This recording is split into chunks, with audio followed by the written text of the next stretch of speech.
তেহরানের রাজপথে আবার অস্থিরতা ছড়িয়ে পড়তে পারে এমনটাই ধারণা করেছিল ইসরায়েল ও তাদের মিত্ররা।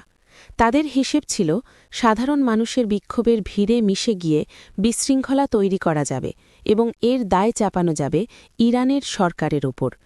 তারা ভেবেছিল জনসমুদ্রের ভেতরে তাদের আলাদা করে চিহ্নিত করা সম্ভব হবে না। কিন্তু এই হিসেব পুরোপুরি ভুল প্রমাণিত হয়। ইরানের গোয়েন্দা সংস্থাগুলো নীরবে পরিস্থিতি পর্যবেক্ষণ করছিল। তারা জানত কখন এবং কোথায় আঘাত হানতে হবে। অবশেষে গত রাতেই সেই মুহূর্ত আসে। তেহরানে ঘটে যায় এক অস্বাভাবিক ঘটনা। ইরানের নিরাপত্তা বাহিনী একযোগে অভিযান চালিয়ে শহরের বিভিন্ন এলাকা থেকে প্রায় ২০০ জনকে গ্রেফতার করে।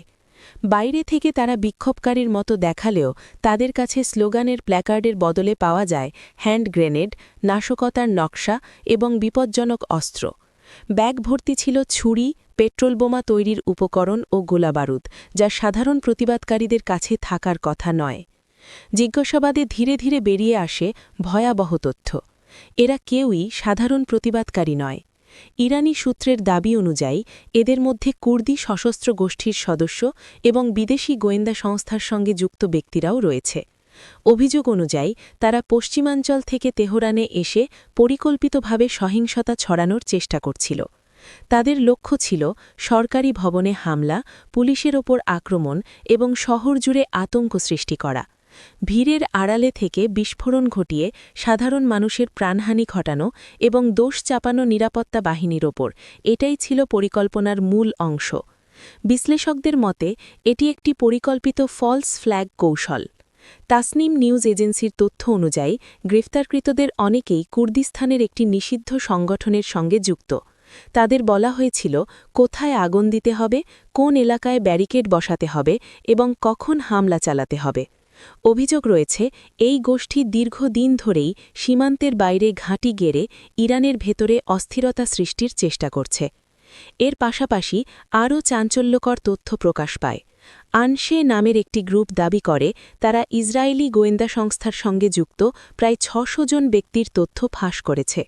প্রকাশিত তথ্যের মধ্যে রয়েছে নাম, ছবি, ফোন নম্বর এবং যোগাযোগকারীদের বিবরণ।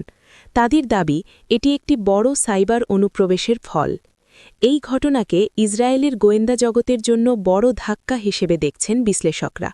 বলা হচ্ছে এতে ইরানের ভেতরে থাকা গোপন নেটওয়ার্কগুলো এখন চরম চাপে পড়েছে।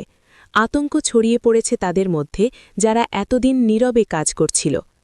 ইরান সরকার স্পষ্ট জানিয়ে দিয়েছে জাতীয় নিরাপত্তার প্রশ্নে কোনো ছাড় দেওয়া হবে না।